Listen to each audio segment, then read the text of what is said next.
നിങ്ങൾക്കൊരു ഫോൺ വരുമ്പോൾ, നിങ്ങളുടെ ഫോൺ സുരക്ഷിതമായി വീട്ടിൽ വെക്കുമ്പോൾ, നിങ്ങളുടെ ജീവിതത്തിൽ നിങ്ങൾ ഇടപെടുമ്പോൾ, എന്റെ ഭർത്താവ് ഒരിക്കലും എന്നെ മറക്കൂല, ഞാനല്ലാത്തൊരു പെണ്ണിനെയും അയാൾ പുൽകൂല, നാളെ പടച്ചോന്റെ അടുത്ത് എന്റെ മുൻപിൽ അയാൾ അപമാനിക്കപ്പെടൂല എന്നൊരു പെണ്ണിന് തോന്നിപ്പിക്കുന്ന ഒരു സൗന്ദര്യം ഉണ്ടല്ലോ. ദുനിയാവിൽ ചിലപ്പോൾ നമ്മൾ ഇതൊക്കെ രക്ഷപ്പെടും. ഒന്ന് നമ്മൾ ചിന്തിക്കേണ്ടത് എന്താണെന്നറിയോ?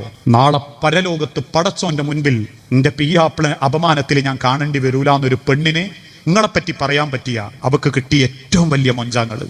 നിങ്ങൾ അവിടെ അങ്ങനെ കാണേണ്ട ഒരു അവസ്ഥ വന്നാലോ, ആ ദുനിയാവിൽ അവൾക്ക് കൊടുത്ത സ്നേഹം പോലും പരലോകത്ത് പടച്ചോൻ ചോദ്യം ചെയ്യും. ഇതൊക്കെ ഒരു മറച്ചു പിടിക്കാൻ വേണ്ടിയായിരുന്നില്ലേ? പ്രിയപ്പെട്ടവരെ, അള്ള സ്നേഹവും പ്രണയവും ഒക്കെ തന്നത് വിവാഹത്തിന് ശേഷം നമുക്ക് ഉറപ്പുള്ളതിനെ സ്നേഹിച്ച് നെഞ്ചോട് ചേർക്കാനാ. ഉറപ്പില്ലാത്തതിനെ കുറെ സ്നേഹിച്ച് മെസ്സേജ് അയച്ചിട്ട് കാര്യമല്ല.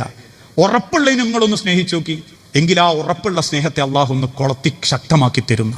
അതുകൊണ്ട് ആണുങ്ങളിൽ ഏറ്റവും നല്ലവൻ അവനവന്റെ പെണ്ണിനോട് ഏറ്റവും മര്യാദക്ക് പെരുമാറുന്നവനാ. ഇതോടൊപ്പം തന്നെ സ്ത്രീകളോടും. ഒരു സ്ത്രീയുടെ സൗന്ദര്യം എന്ന് പറയുന്നത് എന്താണെന്നറിയോ? ഒരിക്കലും നിങ്ങളുടെ ഭംഗിയല്ല.